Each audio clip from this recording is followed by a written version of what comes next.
Assalamualaikum warahmatullahi wabarakatuh. Innal hamdalillah wassalatu wassalamu ala Rasulillah wa ashabihi wa mawalah amma ba'du. Ya, kawan-kawan mahasiswa yang saya banggakan, minggu ini kita lanjutkan kuliah kita. Alhamdulillah, minggu ini kita berkesempatan untuk mengkaji bersama-sama pemikiran yang saya kira juga tidak kalah fenomenalnya dengan Imam Al-Ghazali minggu lalu, yaitu The Great Intellectual Ibnu Taimiyah. Jadi sosok ini pada abad ke-12 orang yang sangat berpengaruh, legenda. Bahkan di dalam dunia Islam, Ibnu Taimiyah juga dikenal dengan Syekhul Islam. Syekh itu artinya adalah profesor. Artinya memang pakar di bidangnya. Memang Ibnu Taimiyah bukan hanya dikenal di bidang agama. Beliau juga menjadi pengamat politik, pengamat sosio kemasyarakatan, bahkan pengamat ekonomi yang kita kaji sekarang ini. Tentu kalau kita menggali lebih dalam, pemikiran sosok Ibnu Taimiyah ya tidak akan selesai satu minggu ya. Karena memang Ibnu Taimiyah ini adalah legenda pada abad ke-12. Bahkan beberapa tokoh-tokoh Eropa, ya katakanlah seperti Thomas Aquinas, itu juga banyak mengkaji, mendalami ya pemikiran Ibnu Taimiyah di dalam bukunya. Jadi kita tahu Thomas Aquinas itu adalah orang yang berpengaruh di Eropa. Jadi levelnya adalah santo. Jadi sekelas santo saja itu belajar sama Ibnu Taimiyah pada abad ke-12. Nah, minggu ini kita hanya fokus saja di dalam bidang ekonomi. Lebih fokus lagi kita mencoba untuk mengkaji konsep al-misli, kesetaraan di dalam ekonomi versi Ibnu Taimiyah. Baik, jadi kalau kita ingin mendalami pemikiran ekonomi Ibnu Taimiyah, maka setidaknya kita harus membaca dua buku.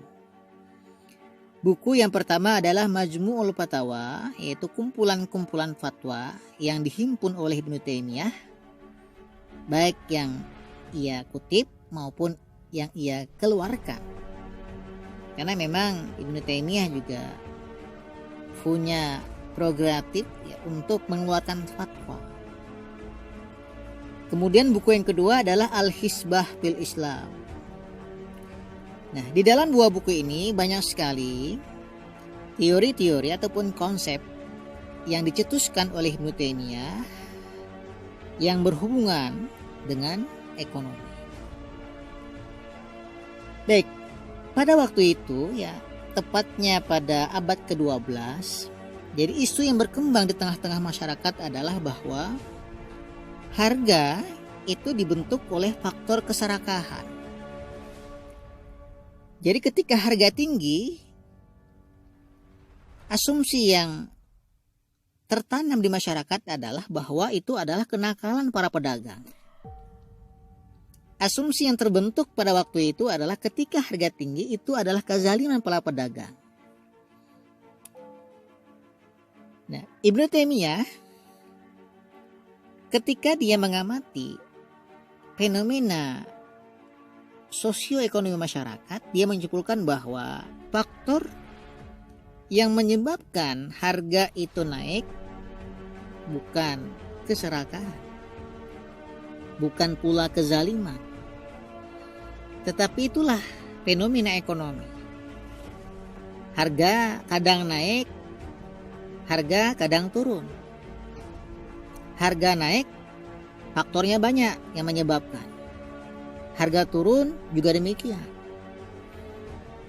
Jadi Ibnu Taimiyah meyakinkan masyarakat bahwa pasar itu ditentukan oleh market mechanism. Ada supply di sana, ada demand. Nah, ini selaras dengan pemikiran Imam Al-Ghazali yang mengatakan bahwa harga pasar itu ditentukan oleh market mechanism, supply dan demand. Tetapi menarik, Ibnu Taimiyah memunculkan satu konsep yang saya kira ini luar biasa. Ya, konsep itu bernama As-Tsaman Al-Misli. As-Tsaman Al-Misli adalah harga yang setara. Jadi konsep Al-Misli yang dicetuskan oleh Ibnu Taimiyah itu sebetulnya kalau kita kaji lebih detail, ternyata dia berhubungan langsung dengan istilah al-iwad al-misli. Nah, iwad secara bahasa itu adalah kompensasi. Apa yang menjadi kompensasi pedagang dan apa yang menjadi kompensasi pembeli. Nah, kompensasi pedagang adalah keuntungan, tentu saja ya, uang yang ia dapatkan dari para pembeli. Nah, kompensasi yang didapatkan adalah dari pembeli adalah ya, utilitas. Jadi ketika pembeli itu bisa memaksimalkan atau mengoptimalkan utilitasnya, di sisi yang lain para penjual juga mendapatkan keuntungan dari pembeli, maka secara tidak langsung maupun langsung secara alamiah maka akan terjadi yang namanya as-tsaman al-misli, yaitu harga kesetaraan. Jadi kesetaraan itu adalah ketika para pedagang mendapatkan haknya, yaitu berupa keuntungan, para pembeli mendapatkan haknya, yaitu berupa utilitas. Nah, inilah yang disebut oleh Ibnu Taimiyah adalah as-tsaman al-misli, harga kesetaraan. Jadi harga kesetaraan itu bukan hanya harga keseimbangan, tetapi harga kesetaraan itu di backup langsung oleh konsep yang bernama al-iwad al-misli. Secara tidak langsung dapat kita katakan bahwa as-tsaman al-misli itu tidak bisa mungkin tercapai tanpa adanya al-iwad dari masing-masing pelaku pasar. Apa itu al-iwad dari penjual? Al-iwad dari penjual adalah keuntungan. Apa al-iwad pembeli? Al-iwad pembeli adalah utilitas. Mereka puas bisa mendapatkan barang yang mereka inginkan. Nah, inilah konsep kesetaraan yang ditawarkan oleh Ibnu Taimiyah secara detail, secara alamiah, ya secara empiris. Kemudian, nah kesetaraan itu bukan hanya sekedar pasar, tetapi di dalam konsep as-tsaman al-misli ada prinsip la dororo wala diror. Jadi pasar itu tidak mungkin bisa seimbang, tidak mungkin bisa setara tanpa ya tegaknya keamanan, tegaknya keadilan. Tidak ada yang dirugikan, tidak ada yang merugikan. Artinya penjual mendapatkan haknya, pembeli juga mendapatkan haknya. Ketika ada satu pelaku pasar yang tidak mendapatkan haknya secara proporsional, maka itu indikator bahwa harga kesetaraan tidak bisa tercapai. Nah, inilah koridor. Jadi koridornya itu adalah keadilan. Apa itu keadilan dalam konsep pasar? Masing-masing mendapatkan haknya. Masing-masing mendapatkan al-iwad tadi. Jadi penjual mendapatkan al-iwad, yaitu berupa keuntungan. Pembeli mendapatkan al-iwad, yaitu berupa utilitas. Jadi secara tidak langsung Di dalam konsep yang dimunculkan oleh Ibnu Taimiyah bahwa pasar itu ya harus bersaing secara sehat. Jadi tidak ada yang namanya ya, distorsi, tidak ada yang namanya trouble, tidak ada yang namanya anomali, apalagi penipuan, apalagi kecurangan. Jadi syaratnya kalau pasar itu ingin berjalan secara normal, maka ya, harus ada negara di dalam rangka memberikan regulasi aturan agar pasar itu berjalan secara alamiah. Ada aturannya, jangan sampai brutal seperti hutan. Ya, the law of jungles, jangan seperti itu. Kalau tidak ada aturan maka ya jelas saja ya para pengendali pasar yang akan mengendalikan pasar itu ya seperti para pemilik modal. Nah, kita kembali bahwa Ibnu Taimiyah juga mengajarkan kita bahwa pasar itu biarkan saja berjalan secara alamiah selama tidak ada kecurangan. Biarkan saja dia berjalan secara natural selama tidak ada ketidakadilan. Jadi jauh sebelum Adam Smith, jauh sebelum orang-orang klasik mencetuskan tentang market mechanism, sekali lagi Islam sudah selesai dengan teori keseimbangan atau teori kesetaraan versinya Ibnu Taimiyah. Jadi di dalam bukunya Majmu'ul Fatawa, Ibnu Taimiyah secara detail menjelaskan bahwa kenapa harga itu tinggi misalkan. Salah satunya bahwa terlalu banyaknya pembeli. Nah, ini saya kira ada hukumnya law of demand. Kasratut tulab, semakin banyak demand-nya maka semakin tinggi harga. Bahkan lebih detail, Ibnu Taimiyah mengatakan berbeda kualitas mata uang maka itu bisa menjadi penentu murah atau mahalnya suatu barang. Misalkan kita menggunakan ya tembaga atau fulus. Tapi kalau kita menggunakan dinar, harganya lebih murah daripada kalau kita menggunakan tembaga. Jadi ada semacam disparitas nilai antara dinar yang terbuat dari emas, kemudian dirham yang terbuat dari perak, dan juga tembaga ya yang berupa fulus tadi.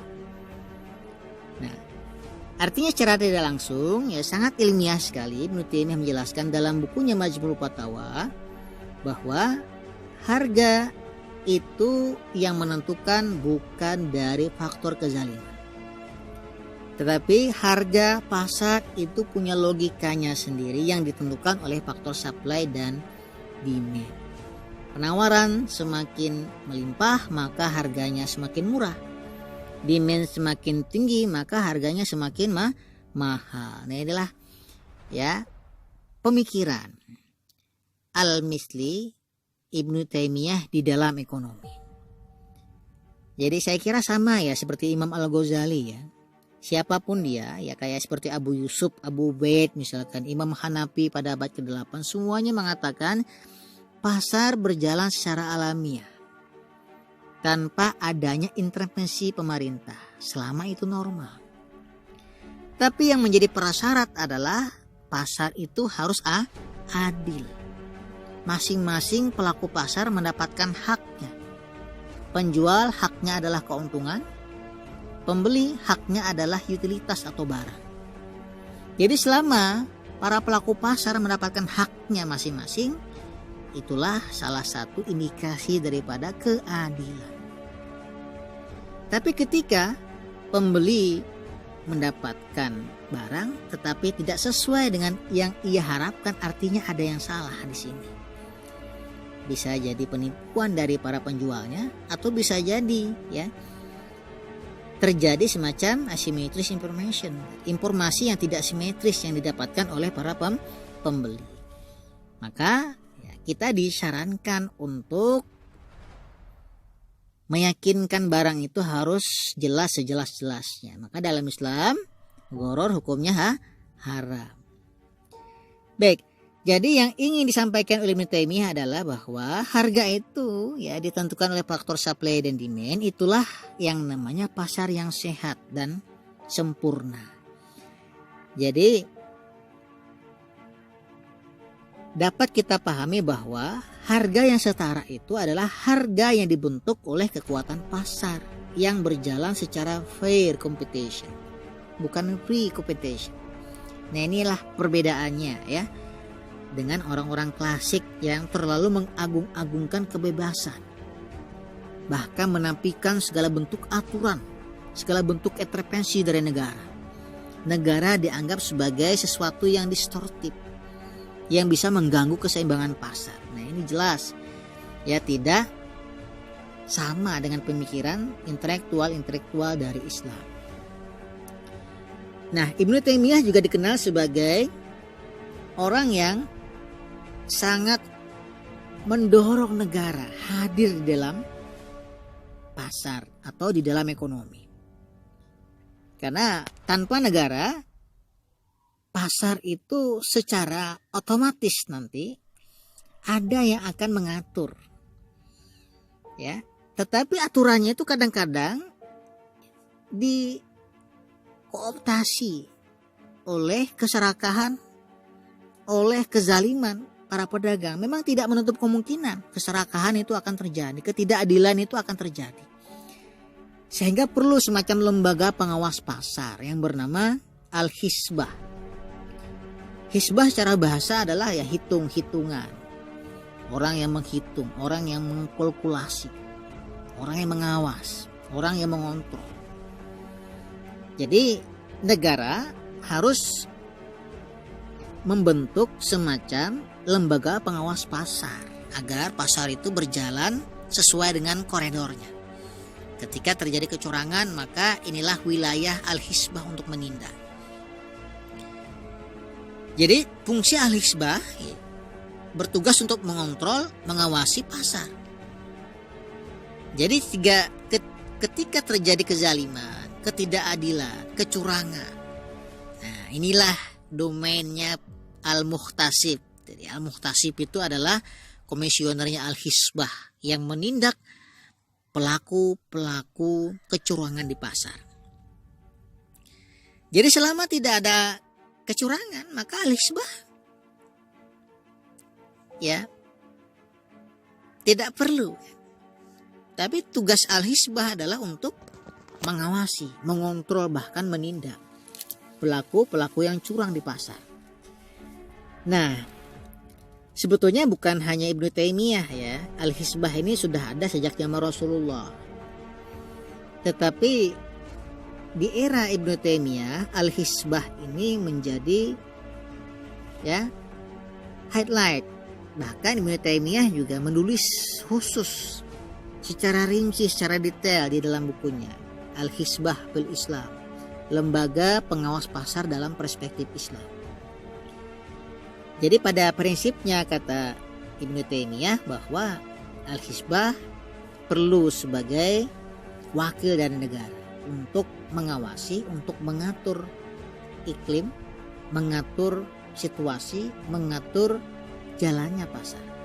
Jangan sampai pasar itu dikuasai oleh para pelaku-pelaku yang tidak punya hati, oleh para pelaku pasar yang serakah, pelaku pasar yang zalim, yang ingin menguasai dengan menghalalkan segala cara dan seterusnya. Nah, di dalam bukunya Majmu'ul Fatawa, Ibnu Taimiyah juga berbicara tentang konsep uang dalam pandangan Islam. Jadi sama seperti Imam Al-Ghazali, ya, Ibnu Taimiyah juga mengakui bahwa dinar dan dirham itu bukan dari Islam. Itu adalah ya adopsi dari Romawi, Persia, Bizantium dan lain-lain. Bahkan di dalam bukunya ya, Ibnu Taimiyah mengatakan bahwa gold and silver coin have no natural or syariah specification, bahwa dinar dan dirham itu bukan ya mata uang syariah, karena mata uang itu tergantung dengan konsensus sosial, tergantung dengan kesepakatan. Jadi kalau kita sepakat misalkan uang kertas kita hari ini adalah uang, maka jadilah dia uang. Ya, jadi uang boleh apa saja. Boleh dari ranting, boleh dari batu, silahkan saja asal dia punya legalitas dari negara. Itu versi Ibnu Taimiyah.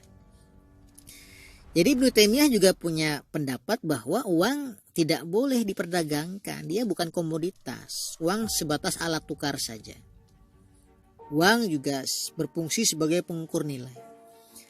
Bahkan sejak abad ke-12, Ibnu Taimiyah sudah mengingatkan ketika uang itu diperdagangkan, maka akan terjadi semacam hukum, ya, Gresham Law. Nah, Gresham ini orang neoklasik yang sebetulnya juga mengutip pendapatnya Ibnu Taimiyah. Nah, sayangnya hukum ini dikenal dengan istilah Gresham Law. Apa itu bunyi Gresham Law? Bad money drive out the good one. Uang yang tidak baik akan menghilangkan uang yang baik dari peredaran. Jadi ketika uang itu punya nilai, ya, maka akan terjadi yang namanya Gresham Law tadi, hukum Gresham. Uang yang baik itu akan menghilangkan, uang yang tidak baik akan menghilangkan uang yang baik dari peredaran. Saya kasih contoh, misalkan di tangan kanan Anda ada uang dinar, tangan kiri kita ya ada uang dirham. Kira-kira mana yang kita gunakan untuk transaksi? Ya jelas jawabannya adalah dirham, uang perak, bukan uang dinar. Uang dinar, emas itu kita simpan, bahkan kita leburkan menjadi perhiasan. Lama-kelamaan semakin langka dia, semakin tinggi nilainya, terjadi disparitas nilai antara dinar dan dirham, maka akan terjadi inflasi. Nah, ini yang berbahaya. Nah, kemudian ketika uang diperdagangkan, maka ekonomi juga secara makro akan mengalami stagnasi yang luar biasa. Maka kata Ibnu Taimiyah, uang tetaplah sebagai alat tukar, sebagai alat pembayaran, jangan sampai dijadikan komoditas. Ketika uang itu diperdagangkan, dijadikan komoditas untuk spekulasi, maka pasti ya akan terjadi krisis. Nah, inilah yang diingatkan oleh Ibnu Taimiyah sejak abad ke-12. Nah, sayangnya masyarakat modern hari ini itu banyak yang pragmatis, cepat kaya, ingin cepat kaya secara instan, tidak mau berproses. Jadi ketika ada uang langsung saja bermain spekulasi, ya. Dampaknya secara makro, maka uang itu akan terbatas, ya, nilainya semakin rendah, jangkarnya tidak ada, maka krisis akan terjadi. Nah, inilah yang sering terjadi di era sekarang ini karena banyak orang yang memperdagangkan uang. Padahal Ibnu Taimiyah sudah mengingatkan kita sejak abad ke-12, uang bukanlah komoditas yang diperdagangkan. Uang hanya sebatas alat tukar, dan yang kedua, fungsi uang hanya sebatas measure of value saja. Nah, kesimpulannya adalah corak pemikiran Ibnu Taimiyah ini, ya, menurut pembacaan saya, dia berpikir secara politikal ekonomi. Jadi kembali lagi era abad ke-16, era abad ke-15 pada waktu itu, ya, tidak ada yang namanya economics itu. Economics itu hanya ada pada abad ke-17, itu eranya Adam Smith. Jadi induk ilmu ekonomi itu adalah politikal ekonomi. Jadi kata Ibnu Taimiyah, memang ekonomi itu adalah sebuah fenomena, dia adalah sebuah realita. Tetapi realita dan fenomena itu perlu aturan. Karena yang menjalankan adalah manusia. Manusia itu dinamis, penuh dengan dinamika. Ada hitam, ada putih. Ada positif, ada negatif. Maka kita perlu peran negara. Negara harus hadir dalam ekonomi untuk mengatur. Ya, sebagai regulator, sebagai pengontrol ketika terjadi gangguan di dalam ekonomi. Ketika terjadi krisis, ketika terjadi depresi, maka negara harus hadir di sini. Jadi sekali lagi versi Ibnu Taimiyah, ekonomi itu meskipun sifatnya adalah defender, tetapi dia juga harus dikontrol oleh negara. Maka Ibnu Taimiyah ya di dalam bukunya Al-Hisbah Islam mengatakan Al-Hisbah adalah wakil negara di dalam ekonomi. Jadi siapa saja yang merusak keseimbangan pasar, maka dia akan berhadap-hadapan langsung dengan Al-Muhtasib. Al-Muhtasib itu adalah pegawai lembaga Al-Hisbah. Yang kedua, kata Ibnu Taimiyah, negara menjadi instrumen penegak keadilan sosial ekonomi. Jadi ketika ada masyarakat yang miskin, ketika ada masyarakat yang menganggur, maka negara harus hadir di sini. Pengangguran itu tugas negara untuk membuka lapangan kerja. Kemiskinan itu tugas negara, ya, menghimpun dana dari orang-orang kaya, kemudian disalurkan kepada orang-orang miskin. Agar kemiskinan semakin rendah, daya beli masyarakat semakin tinggi, maka akan terjadi stabilisasi di dalam ekonomi. Dan yang terakhir, tugas negara adalah menjamin kesejahteraan. Jadi negara tidak harus hadir di dalam ekonomi. Sehingga Ibnu Taimiyah ini sering juga disebut sebagai Keynes-nya Islam. Jadi banyak sekali yang mengkomparasikan, memperbandingkan antara pemikiran John Maynard Keynes dengan Ibnu Taimiyah. Karena sama-sama melibatkan negara di dalam ekonomi. Ya, tetapi bedanya Ibnu Taimiyah sudah berbicara konsep ini pada abad ke-12. John Maynard Keynes baru berbicara konsep kolaborasi antara teori market dan teori state ini baru pada abad ke-19. Jadi bedanya adalah 700 tahun lamanya. Ya. Baik, inilah ya kontribusi Islam di dalam ekonomi. Ya, minggu lalu kita sudah berbicara tentang Imam Al-Ghazali.